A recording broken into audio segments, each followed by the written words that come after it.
Okay, this is a serious question. Do Spurs fans actually believe that we could have gotten more? But not only that, is there anyone that's genuinely unhappy and angry with these trades? Because I think these trades were pretty doggone good myself. I want some rest. Are we having fun yet? All right, guys, so let's talk about this. So, San Antonio Spurs, right? That's what we talk about here. You guys like the Spurs. I like the Spurs. We all like the Spurs. Now, with that being said, okay, you know what else I like? I like merch. If you guys want to support the channel, claimthemerchfan.com. But I've been seeing this quite a bit. All right, not just here. I cannot find the article. I just had it up. Where'd the article go? Here we go. But not just here, where it kind of insinuates that Spurs fans aren't as happy for them, for these picks. But also, I've just been seeing it on Twitter. I've been seeing it on my stuff, my comments. I recently did a poll, and 51% of people were like, thought that it was okay to bad deal. And it's like, wow, really? That's wild to me. So I did want to go through this with you guys and just talk about it. So came across this article by Jesus Gomez in which the Spurs are facing the cold realities of rebuilding in the NBA. After decades of success and a few years of comfortable mediocrity, the Spurs are embracing a full rebuild with all the tough decisions it involves.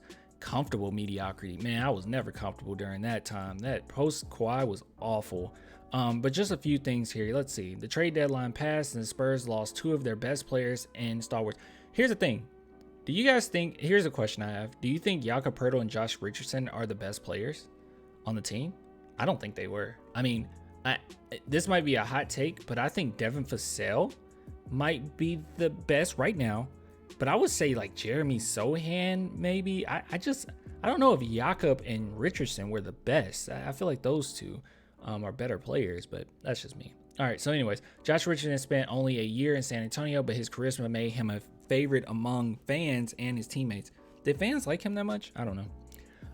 I didn't get that vibe, but we didn't dislike him, but I don't know. They did everything right, but got shipped away for lesser players and future picks that will take years to convey, revealing the cold realities of rebuilds, but also the Spurs' firm commitment to seeing it through, which is encouraging. It is encouraging. It's understandable after over 50 games of mostly terrible basketball to not be thrilled to see two of the team's best performers part of the clear downgrades and a haul of picks that is certainly large but not particularly impressive. I just disagree. I think these picks are really impressive. Hold on. Let's see. Let's just bring it up. Let's see. Shout out to Bala here. Yeah, shout out to Bala here.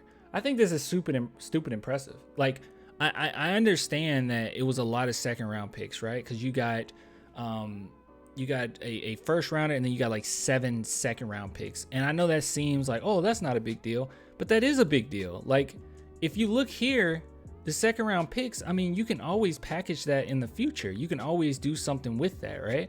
Like, if we're set by just the next few years, it just takes some patience. So we're set by the next few years. You can package some of these second round picks that we have and first round picks if you want, and get something really good out of it to add on to the guys that are already going to be like franchise players. I just think that that's okay. I don't know. I thought getting that many picks, it's not like a end deal. I don't think that the Spurs are going to use every single one of their second round picks. Okay, that's just not going to happen. They're going to deal them. They're going to move them around. It gives you a little bit more versatility because you don't necessarily have the players to be that versatile. And we might have really just we might have thought that Jakob was worth more than he actually was. But as we know, the Spurs wanted 2 first round picks, and they got one of them. So that's usually how that goes. But yes, see. Let's just move past this. Losing Poeltl will hurt on both ends, but should help improve their lottery odds, which is true. It will also allow the front office to take a closer look at Zach Collins, whose contract is not guaranteed for next season, and Charles Bassey can get some minutes, which I hit something, which I completely agree with as well. So let's see here. A first round pick, a couple of seconds, and a short-term replacement probably feels like it's not enough to part ways with a really good role player. I think that we got really spoiled with the DeJounte Murray trade. That's my take on that. The Richardson trade can seem even more baffling to anyone who still thinks that having good players is better than having bad ones right now.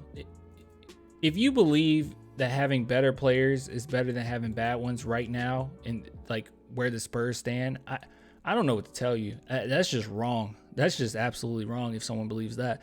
Also, and I brought this up before, and I'm bringing it up like 50 million times. Teams weren't willing to dish out too much. Now, there were some crazy deals that we saw, but there was also a lot of reunions. And the reason being is because things are close. You don't want to mix it up too much. Things are close, right? You want to make sure that you add on to the foundation that you have and not have to, go from the ground up. So a lot of these teams just took on players that have been with the team before, or for a certain amount of time. Now you do have the Suns and Mavericks, that's kind of the outline, but it's KD, bro. KD gonna be able to play anywhere. Kyrie will be able to play anywhere. But then if you look at the Los Angeles Lakers, they were willing to really like change things up, right? Because they're desperate. They have no incentive to be bad this season. But yeah, moving on. Let's see. It's fine for the fans to feel differently. Of course, it's more fun to watch games and root for a good team than look for Victor Wembanyama highlights and spreadsheets detailing a haul of picks that might not net the Spurs and any actual stars. It's also understandable to wonder how long this unnatural state in which losses sometimes feel like wins will last. I guess I understand that. If you're just a normal like fan and you just want to, you just watch the game or whatever, I'm actually getting super excited about picks, and I've never been that way before. Usually it was always like instant gratification, like, Pop, why aren't you playing this player? I need this player to play right now. And we won so many times, or we've been successful so many times as far as our record and everything. I just kind of got used to it. But now I'm at the point where I actually do enjoy looking at draft picks and looking at what the future holds. And that's definitely something we're going to do closer to like May-ish. We're going to start doing that. But anyways, look, this was a really good article, really interesting, but it's definitely some Spurs fans that I've seen that's just not happy with it, and I just don't agree. I'm pretty content. But anyways, I'll give it to you guys later. Till next time.